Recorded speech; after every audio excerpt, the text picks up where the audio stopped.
Mon grand Manolo a maintenant 14 ans. Quand il est né d'un accouchement naturel, il est né comme un prince. Ça a pris seulement 2 mois avant qu'on commence à s'inquiéter. Puis à 4 mois, ça a été la première fois de ma vie que j'appelais l'ambulance. J'avais pas compris que c'était ça qu'il fallait que je fasse et c'était la chose à faire pour pouvoir le sauver. Déjà, Manolo, il était à l'hôpital et se faisait intuber.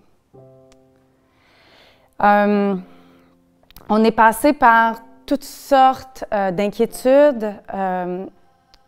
Évidemment, il n'y avait pas lieu de nier quoi que ce soit. On était vraiment dans une problématique qui était immense, qui était dangereuse.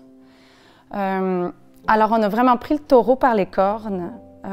Oui, avec tout le soutien des hôpitaux, des médecins, mais aussi de notre côté, on s'est mis à courir dans tous les sens, dans toutes sortes de médecines alternatives qui parfois nous ont quand même aidés. Puis parfois, on était tellement dans une recherche qu'on essayait beaucoup trop de choses en même temps. On s'est essoufflé. Puis à travers ça, j'ai oublié de vous dire que quand Manolo a eu 2 ans, moi, j'accouchais de jumeaux. Alors, les 2 premières années de vie de Manolo, on les a passées pratiquement à l'hôpital.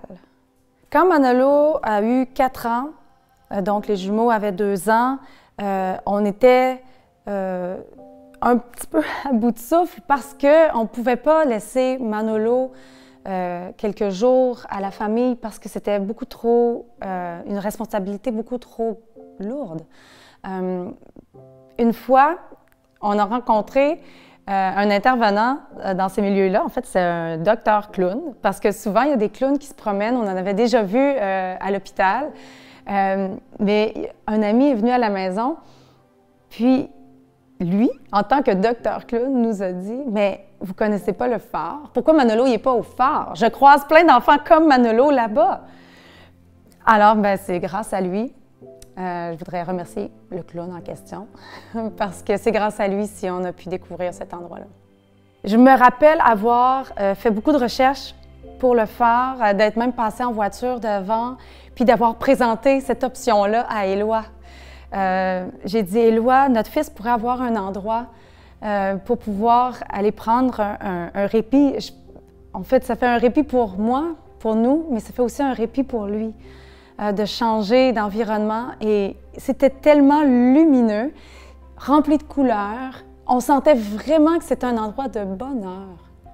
Quand on a un enfant avec une grave maladie, on avance souvent à tâtons, on manque de repères et on avance plus dans le noir que dans la lumière par moment.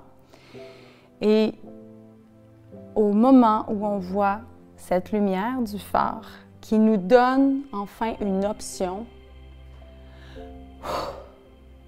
ça crée vraiment une respiration en nous, une possibilité de reprendre nos forces, mais de savoir qu'on n'est pas tout seul, de savoir qu'il y a quelqu'un qui comprend, mais qui va nous aider.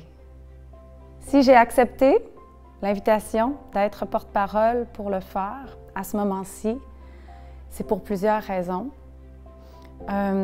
D'abord, donner en retour au phare pour tous les bons services qu'on a reçus pour Manolo et qu'on reçoit encore. C'est pour aussi sensibiliser les familles du Québec à cette réalité qui existe, leur donner la possibilité de contribuer pour pouvoir aider les familles qui sont vraiment dans le besoin.